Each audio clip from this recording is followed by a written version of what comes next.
Student, मेरे प्यारे बच्चों, आप लोगों ने एकादश पाठ पर्यावरण का फर्स्ट पैराग्राफ पढ़ा। आज अपन जो करने जा रहे हैं वो है सेकंड पैराग्राफ, जिसमें पर्यावरण के बारे में बताया गया है कि पर्यावरण क्या चीज़ है और वो किन किन से मिलकर बनी है। तो मेरे प्यारे बच्चों, ध्यान से देखना।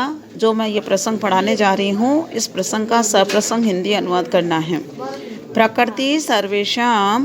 प्रकृति सर्वेषां प्राणिनां संरक्षणाय यत्यते। प्रकृति सभी प्राणियों के संरक्षण के लिए प्रयत्न करती है। इयं यह सर्वान् सभी का पुष्णाति पोषण करती है। विविध प्रकार से और सुख साधने सुख के साधनों से तृप्त करती है।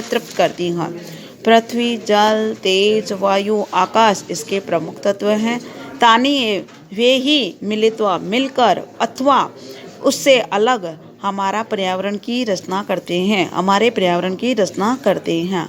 आवृते घिरा हुआ चारों ओर से समन्तात लोकः, इस लोक को चारों ओर से घिरे हुए है, वही क्या है? पर्यावरण है। यथा जिस तरह से अजात शिशु न जन्मा हुआ बच्चा मातृगर्भे माता के गर्भ में सुरक्षित रहता है, तथा उसी प्रकार मानव पर्यावरण कोक्षौ पर्यावरण की गोद में परिष्कृत और प्रदूषण से रहित पर्यावरण हमारे सांसारिक जीवन सुख, सद्विचार, सत्संकल्प और मांगलिक सामग्री प्रदान करता है। पर्यावरण हमें सांसारिक जीवन के सुख, सद्विचार, सत्संकल्प और मांगलिक सामग्री प्रदान करता है। प्रकृति के क्रोध से आतंकित जन किम कर्तुम प्रभवति, क्या कर सकता है?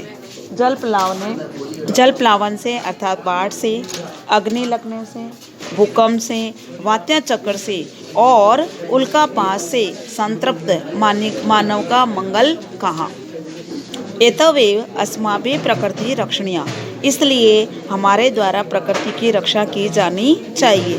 तेंच और उससे ही पर्यावरण रक्षित होगा। प्राचीन काल में लोक मंगल की कामना से ऋषि लोग वने निवसन्ति, वन में रहते थे। क्योंकि वन में ही सुरक्षित पर्यावरण उपलब्ध होता था। तत्र वहाँ विविधा अनेक प्रकार के विहंगा पक्षी कलकुंजित कानों को यानी पक्षियों का कलरव, श्रोत्र रसायन कानों को सुनने में अच्छा लगने वाला रसायन प्रदान करते थे। या यूँ कह सकते हैं, क्योंकि जंगलों में ही अमृत के समान पक्षियों का जो कलरव होता था वो जंगल में ही प्राप्त होता था, वनों में ही प्राप्त होता था। ओके, तो मेरे प्यारे बच्चों, आपको यहाँ से लेकर यहाँ तक अपन को सप्रसंग हिंदी अनुवाद करना है। ओके, करोगे?